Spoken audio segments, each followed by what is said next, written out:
ធ្វើត្រឡប់ជួបគ្នាជាមួយវីដេអូថ្មីហើយថ្ងៃនេះខ្ញុំនឹងចែករំលែកអ្នកទាំងអស់គ្នានៅវិធីដែលធ្វើឲ្យ background យើង blur ជាងមុនបើទោះបីជាយើងថត background យើងអត់សូវ blur ក៏ដោយអញ្ចឹងទៅមើលលើ computer ទាំងអស់គ្នាបាទឥឡូវយើងចូលមកដល់កម្មវិធីរបស់យើងហើយអញ្ចឹងឥឡូវយើងមាន Note 2សម្រាប់ធ្វើគឺអត់ប្របាក់ទេអ្នកទាំងអស់គ្នាគឺ Note ទី1ខ្ញុំប្រើ AI Magic Mask យើងទៅរក AI Magic Mask នៅខាងក្រោមនេះមកគឺកន្លែងនេះបាទ AI Magic Mask ហើយបន្ទាប់មកទៀតយើងចុចសញ្ញាបូកមួយហើយយើងបូកទៅលើ subject ដែលយើងចង់ detect កុំឲ្យ blur ណាអញ្ចឹងនេះក្នុងករណីនេះគឺខ្ញុំបូកទៅលើរូបភាពរបស់ខ្ញុំរូបរបស់ខ្ញុំផ្ទាល់អញ្ចឹងពេលដែលបូកហើយយើងមើលទៅយើងចុចមើលហើយមានអារម្មណ៍ថាយើងអត់ទាន់ឃើញអីទេត្រូវអញ្ចឹងដែលយើងចង់ដឹងថាតើ key របស់យើង select កន្លែងណាខ្លះយើងចុចកន្លែងនេះបាទយើងដាក់នេះ toggle mask overlay អញ្ចឹងឃើញហើយនេះពណ៌ក្រហមនេះគឺជាកន្លែងដែល mask បាន select អញ្ចឹងដែលកន្លែងដែលអត់ក្រហមនេះគឺ mask បាន select ទេអញ្ចឹងក្នុងករណីនេះគឺខ្ញុំ select លើរូបភាពរបស់ខ្ញុំតែ2ទេព្រោះដោយសារខ្ញុំនៅពីមុខframe អញ្ចឹងខ្ញុំ select តែ2 point ហ្នឹងទេដើម្បីឲ្យប្រកាសថាគឺ select ទាំងមូលនៃរូបភាពរបស់ខ្ញុំតែម្ដងហើយអ្វីដែលខ្ញុំសេរីគឺខ្ញុំសេរីនៅកន្លែងនេះដាក់យកថា better ឲ្យល្អមកណាកុំយកលឿនហើយបន្តមកទៀតកន្លែង y គឺខ្ញុំយក35បាទ clean y ខ្ញុំយក35បន្តមកទៀតនៅកន្លែងនេះគឺខ្ញុំយកកន្លែង denoise ដែរ denoise ទីបន្ទួយកុំឲ្យឃើញចាញ់នៅកន្លែងពេលដែលកន្លែងដែលធ្នេយើងកាត់ណាខ្ញុំដាក់15បាទហើយយើងសាក zoom ទៅមើលដែលម៉ាស់របស់យើង select បានល្អឬអត់បាទនេះមើលម៉ាស់របស់យើង select បានល្អឬអត់អូខេអញ្ចឹងបើអ្នកទាំងអស់គ្នា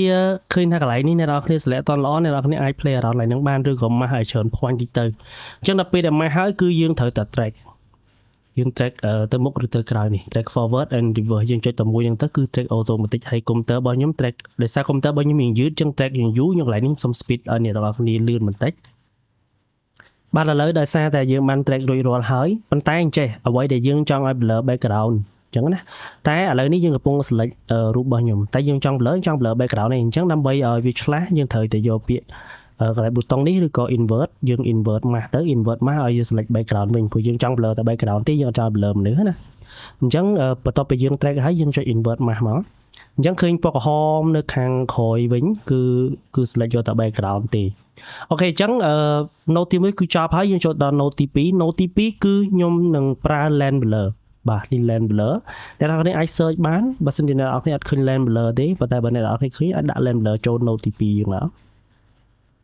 ពេលដែលយើងដាក់ចូលទៅភ្លាមឃើញថា blur ទាំងអស់តែម្ដងអត់មានឃើញកន្លែងណាអត់ blur ទេគឺ blur ទាំងអស់ប៉ុន្តែ goal របស់យើងមិនได้ថាអ្វីដែលយើងចង់បានគឺចង់បានតែ blur background អញ្ចឹងកន្លែងនេះអ្នកនរគ្នាត្រូវដាក់ output របស់ node ទី1 alpha output ហ្នឹងទៅ alpha output node ទី2ដើម្បីឲ្យ blur background ហ្នឹងណាយើងចង់ឲ្យមនុស្សអត់ blur ទេតែ blur តែ background អញ្ចឹងពេលយើងទាញចូលឃើញនេះអ្នកនរគ្នាឃើញ blur ហ៎ឃើញ blur background ប៉ុន្តែមានអារម្មណ៍ថាកន្លែងនៅគៀនអីនេះអត់ទាន់ឃើញស្អាតទេធ្នេអត់ទាន់ស្អាតទេអញ្ចឹងសម្រាប់ខ្ញុំសេរីនៅខាងស្ដាំរបស់ land blur node ទី2របស់ខ្ញុំនេះខ្ញុំយក heptagon ភាគច្រើនគឺខ្ញុំប្រើហ្នឹងហើយខ្ញុំដកចេញទាំងអស់តែម្ដងខ្ញុំទុកតែ3ទេគឺខ្ញុំទុកអញ្ចឹងខ្ញុំដកចេញទាំងអស់គឺខ្ញុំទុកតែ3ទេគឺខ្ញុំទុក blur size ហើយមួយទៀតគឺ chroma shift បាទហើយមួយទៀតគឺ apport decision បាទខ្ញុំទុកតែ3ហ្នឹងទេអ្នកនរគ្នាអាចពិនិត្យមើលបានណាឥឡូវយើង zoom ទៅមើលតិចនៅកន្លែងសក់ឃើញរៀងមើលទៅរៀងស្អាតជាងមុនមិនឃើញដូច fake ខ្លាំងពេកទេអញ្ចឹងសម្រាប់ខ្ញុំគឺខ្ញុំទុកតែ3នេះទេអញ្ចឹងសម្រាប់ blur size អ្នកនរគ្នាអាចដាក់ប្រហែលក៏បានដែរអ្នកនរគ្នាអាចចង់ដាក់ខ្លាំងក៏បានដែរខ្លាំងតិចតាមចិត្តរបស់អ្នកនរគ្នាប៉ុន្តែសម្រាប់ខ្ញុំគិតថាត្រឹម4សម្រាប់ខ្ញុំគឺអូខេហើយ4ខ្ញុំទៅមើល chroma key chroma shift ហ្នឹងគឺសម្រាប់ខ្ញុំដាក់ប្រហែលជាត្រឹមបាទ0.050 បាទឬក៏ 0.5 ហ្នឹងហើយនេះគឺខ្ញុំដាក់ប៉ុណ្្នឹងដែរអ្នកនរគ្នាអាច copy បានបាទ0.សម្រាប់ខ្ញុំ 0.1 maybe បាទ 0.100 ហ្នឹងប៉ុណ្ណឹងខ្ញុំគិតថាមើលទៅរៀងមិន fake ខ្លាំងពេកទេឲ្យឃើញថាអូ background យើង blur ជាងមុនឥឡូវខ្ញុំបិទបើក note ទី2អ្នកទាំងអស់គ្នានឹងឃើញភាព blur យើងបិទអូខេនេះគឺអត់ blur ទេអ្នកនរគ្នាឃើញថាអត់ blur ទេណា background អត់ blur ទេមិនសូវ blur ខ្លាំងមិនមែនថាអត់ blur តែអត់ blur ខ្លាំងទេអញ្ចឹងយើងបើកឃើញ blur អូខេអញ្ចឹងនេះគឺជារបៀបដែលខ្ញុំបានធ្វើដើម្បីធ្វើឲ្យ background blur គឺប្រើតែ2 note ទេងាយស្រួលអ្នកទាំងអស់គ្នាអាចយកទៅប្រើប្រាស់បានបើសិនជាអ្នកទាំងអស់គ្នាអត់ទាន់